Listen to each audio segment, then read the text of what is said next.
Lagi di Taketama, bos.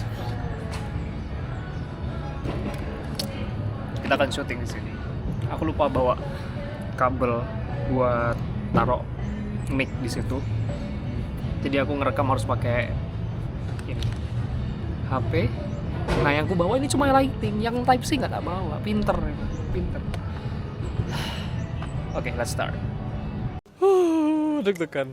Oke, ini ada di penghujung tahun di tahun 2025 dan aku memutuskan buat menyudahi dulu untuk buka booth di akhir tahun ini. Cukup kemarin di awal Desember di Pilen. Nah, setelah ini aku masih mau vakum dulu karena harus fokus buat memperbarui ilustrasi yang baru lagi. Aku memperbaiki cara gambarku juga, produk-produkku juga tak update, jadi banyak yang harus diupdate. Nah, kebetulan aku lagi pulang nih di Sidoarjo dan lagi ada di my favorite cafe Taketama. Oke, di sini sebenarnya aku mau bahas gimana rasanya buka booth selama 2 tahun ya di Jakarta, dan sudah ikut banyak booth yang aku ikutin kayak di tahun 2023, di akhir tahun, terus di 2024, di awal tahun sampai akhir tahun juga ada, dan 2025 dari awal tahun sampai akhir tahun ini. Dan gimana kesannya, dan aku akan ceritain di sini.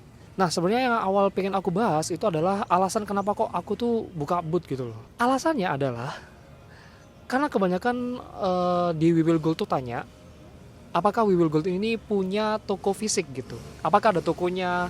Sehingga kalau ada tokonya, orang-orang tuh bisa mampir ke toko tersebut gitu. Jadi banyak yang nggak percaya kalau misalnya nggak ada booth atau nggak ada toko emas gitu loh. Nah, akhirnya karena kebetulan banyak banget market-market yang ada di Jakarta dan harganya juga terjangkau, akhirnya We Will Gold itu hadirnya ya di market-market seperti itu, di art market, di old niche market, dan masih banyak lagi. Nanti aku ceritain di episode selanjutnya. Jadi itulah alasannya kenapa kok We Will Gold tuh hadir di market, meskipun itu masih belum banyak yang kenal gitu ya. Supaya jadi portofolio. Jadi portofolioku kalau We Will Gold tuh sebenarnya ada loh. We Will Gold tuh pernah buka booth. Jadi kalau misalnya kamu benar-benar mau mampir ke booth We Will Gold, itu bisa tahu tuh kalau We Will Gold lagi buka booth kayak gitu. Nah, sekarang ini baru di inti dari video ini. Gimana rasanya ikut booth itu? Seru banget. Justru waktu aku buka booth itu, kan aku lagi ngantor tuh, masih ngantor juga. Jadi buka booth itu jadi healingku gitu, karena aku bisa ketemu banyak orang, ketemu orang baru, kenalan juga dengan artis-artis yang lain, kenalan dengan tenan sebelah kanan kiri, dan masih banyak lagi aku bisa belajar ilmu-ilmu baru dari mereka-mereka itu gitu. Dan setiap market itu punya keunikan masing-masing, dan aku bisa belajar di setiap market-market itu gitu. Dan aku sangat senang banget ikutan market itu, banyak banget yang bisa aku pelajari, dan ini membuka bahwa ada loh yang mencari produk-produk kita gitu loh. Ada loh yang cari ilustrasi-ilustrasi kita yang itu sesuai dengan selera mereka itu. Contohnya kalau misalnya yang komik, orang-orang akan cari yang komik. Orang-orang yang mau cari yang lucu-lucu, ya orang-orang akan cari ilustrasi-ilustrasi yang lucu. Semua ilustrasi itu bagus ya. Konsepnya lebih tepatnya, konsepnya yang bagus.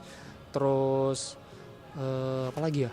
Banyak banget sebenarnya. Jadi banyak deh yang bisa dipelajari, yang itu bisa improve bagaimana bootku selanjutnya, bagaimana di boot ini, di tenan ini, gimana di market ini, itu jadi pembelajaran semua kayak gitu. Nah, kalau event apa aja yang udah diikutin ya, ini aku ada pertanyaan juga, jadi biar aku nggak ngomong panjang-panjang juga gitu. Nah, event apa aja yang udah aku ikutin, itu justru yang pertama waktu aku event di acara K-pop. Itu namanya Omo Market, itu event pertama aku banget. Dan syaratnya itu harus ada yang berunsur K-popnya gitu, dan akhirnya aku bikin New Jeans. Ada juga NCT dan juga apa tuh satunya, Seventeen gitu. Nah, tapi sekarang sudah nggak produksi lagi, jadi aku lebih fokus ke IP ku sendiri. Ada juga event-event yang benar-benar art market, yang itu namanya Tomoland tuh ada juga art market yang itu fokus ke anime-anime, itu juga ada, namanya itu Indo Comic Con, dan juga Cibicon. Nah itu aku juga sempat ikut, dan semua market itu ternyata yang datang pengunjungnya itu punya selera yang beda-beda juga. Nah karena temanya pun berbeda, behavior orang-orang yang hadir ke situ itu juga beda gitu. Jadi kita harus nyesuaiin, tahu sendiri produk kita tuh sebenarnya cocok nggak sih di market ini atau di market itu gitu. Jadi harus tahu dulu tuh tentang produk kita, apakah produk kita ini cocok nggak di market tersebut gitu. Nah itu jadi pembelajaranku sih. Banyak event yang aku ikutin sehingga nanti di tahun 2026 aku tahu nih ikutan event yang seperti apa, ikutan market yang seperti apa, supaya produk-produkku ini cocok tuh di orang-orang yang seperti itu gitu. Orang-orang yang hadir di market tersebut gitu. Tadi aku juga jelasin kalau di setiap market akhirnya aku bisa kenal deh dengan siapa, akhirnya kita bisa kolaborasi, kita bisa sharing tentang insight dari setiap marketnya seperti apa, sharing-sharing juga gimana ngedisplay produk tuh seperti apa. Jadi banyak banget yang bisa dipelajarin selama aku ikut market, dari pricing, dari dari display ya, pembuatan produk juga, bagaimana kita mempresentasikan produk kita gitu. Dan bener-bener kita tuh bukan kerja buat kantor ya, tapi kita tuh kerja untuk kita sendiri, produk kita sendiri. Nah gimana nih kita tuh bisa mempromosikan produk kita ya yang kita buat sendiri ke orang-orang gitu loh. Jadi itu tantangan tersendiri. Sedangkan kalau misalnya kita kerja di kantor, kita tahu nih, wah ini kan produknya udah bagus lah, udah diproduksi sebaik mungkin. Jadi kita tahu tuh gimana kita mau, dan kita udah belajar tentang produknya dari perusahaan itu. Akhirnya kita tahu nih apa yang harus kita omongkan terhadap produk itu gitu loh ke customer.